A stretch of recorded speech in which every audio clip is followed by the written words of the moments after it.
Oleh karena itu isi dalam salat kita ni doa, termasuk Rabbighfirli warhamni wajburni, itu kan doa. Ya Allah, ampuni dosaku, curahkan rahmat kepadaku, tutuplah aibku, angkatlah derajatku, warfa'ni warzuqni, berilah rezeki kepadaku, wahdini, berilah petunjuk kepadaku, hidayah, wa'afini, berilah kan sehat badanku, wa'fu anni, maafkan kesalahan-kesalahanku. Itu doa. Belum lagi nanti kalau dia baca subhanakallahumma rabbana wa bihamdika.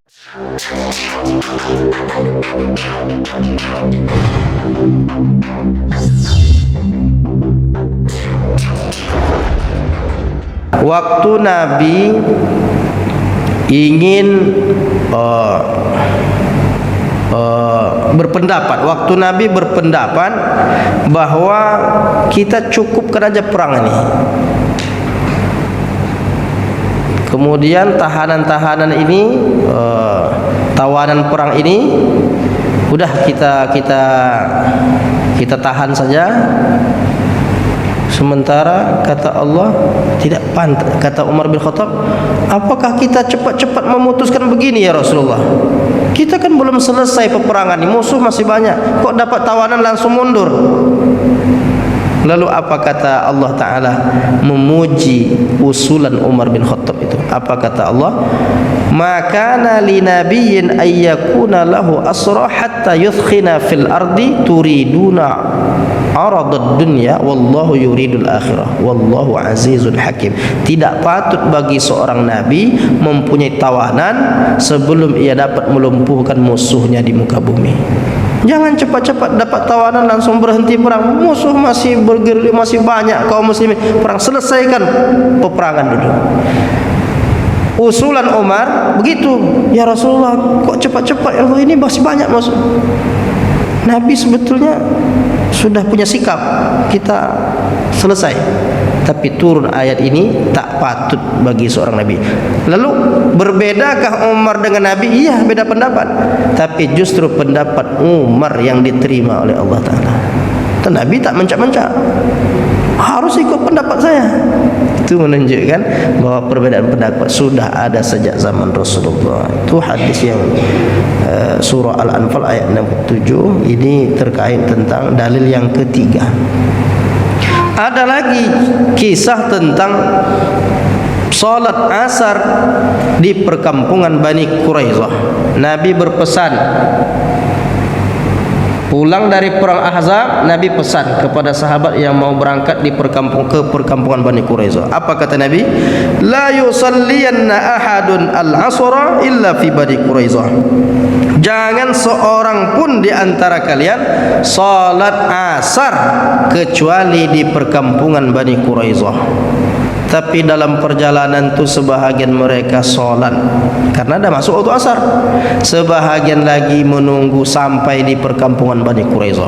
Berbeda pendapat dua kelompok sahabat. Kelompok pertama mengatakan waktu asar sudah masuk, kita harus solat.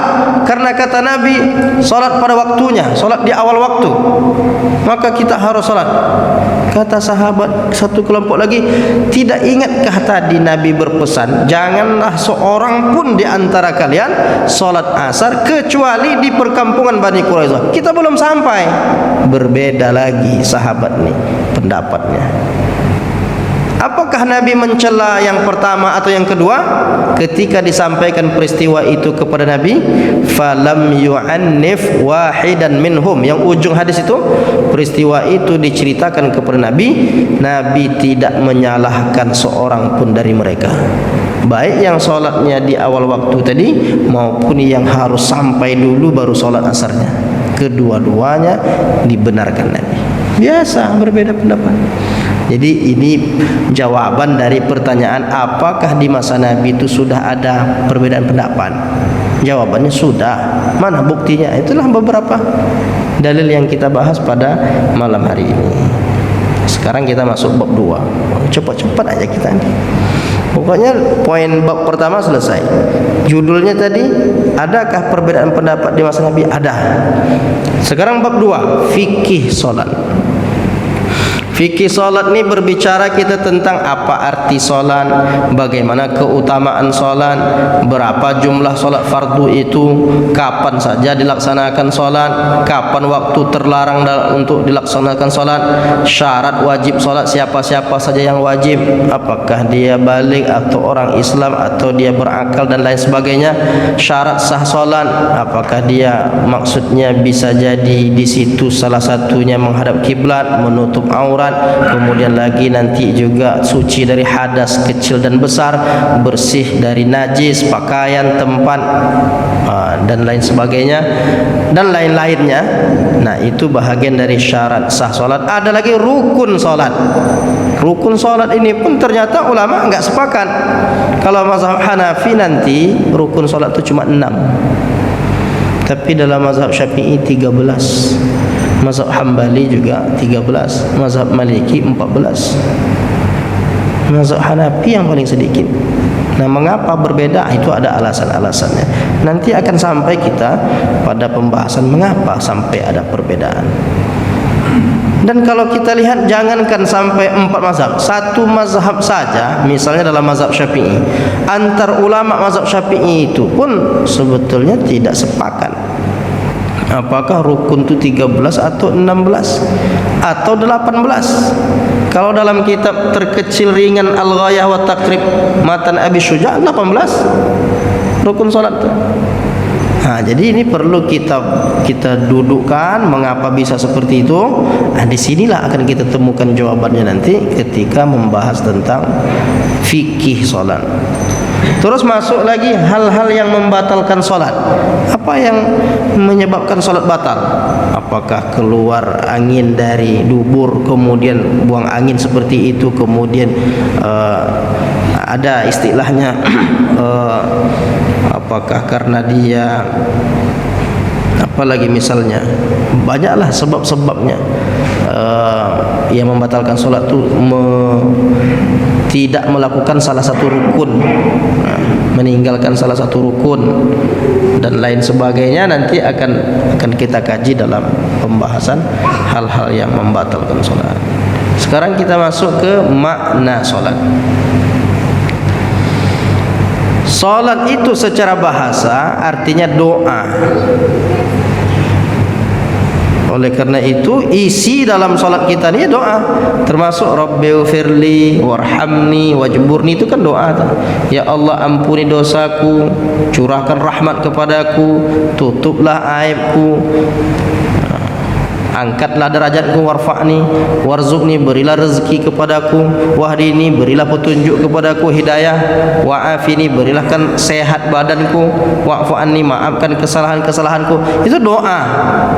Belum lagi nanti kalau dia baca subhanakallahumma rabbana wa bihamdika allahumma ghfirli, tak ampun juga.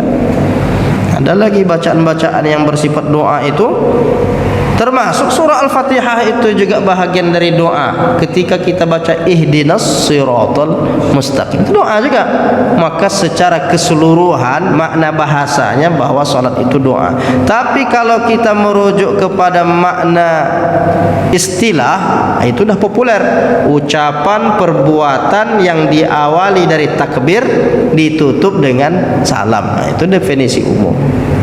Tapi solat itu juga bermakna, kalau dalam Al-Quran falyusalli, hendaklah mendoakan. Falyusalli itu bisa artinya hendaklah solat, tapi bisa juga maksudnya hendaklah mendoakan. Seperti hadis dalam Sahih Muslim, idza du'iya ahadukum falyujib, apabila kalian diundang hendaklah memenuhinya. Fa in kana shaiman, kalau sedang puasa, falyusalli, maka hendaklah mendoakan. Walaupun aslinya yusalli itu kan solat, tapi kalau kita artikan solat nanti salah paham. Kalau diundang hendaklah memenuhi, kalau puasa solatlah. Solat untuk apa nih? Solat karena tak bisa pergi undangan? Tak ada. Maka yusalli di sini maksudnya mendoakan.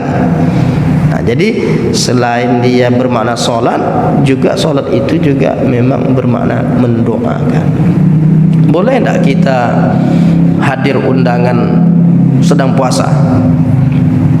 apakah tetap kita mempertahankan puasa atau kita boleh membatalkan? Tergantung puasanya. Kalau puasa sunat boleh dibatalkan.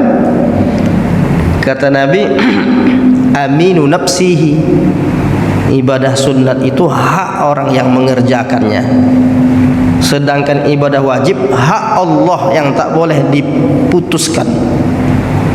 Kita kalau sedang melakukan perbuatan wajib tak boleh dibatalkan tanpa sebab. Kalau perbuatan sunnah bisa. Termasuk kan ada hadis tentang kalau orang tua memanggil kita, itu kalau sholat sunat enggak apa-apa, batalkan, sahut cepat. Umpamanya Andi, umpamanya kan, kalau Andi namanya, kalau kebetulan namanya ada sama, mohon maaf lah. Andi itu sedang sholat nih, sholat sunat, hentikan, iya bu, tolong kuncikan pintu tuh, cuma untuk kunci pintu. Tapi kalau sholat wajib tak boleh. Jadi seperti itu ada aturannya tentang ibadah wajib. Nah, hadis ini menunjukkan bahwa kata sholat itu maknanya doa. Sedangkan secara istilah tidak asing lagi, mayoritas ulama mengatakan salat itu serangkaian ucapan, gerakan yang dimulai dari takbir, diakhiri dengan salam, dikerjakan dengan niat dan syarat-syarat tertentu.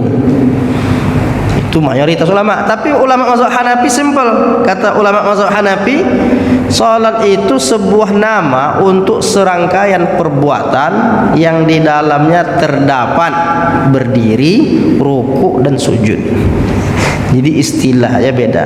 Jadi kalau mau kita rangkaikan semuanya, sederhananya ya ucapan perbuatan yang khusus, diawali takbir, diakhiri salam. Itu yang paling populer. Ini sebetulnya kita baca buku udah selesai nih. Nah, yang penting kita mau menyelesaikan masalah-masalah tentang fikihnya.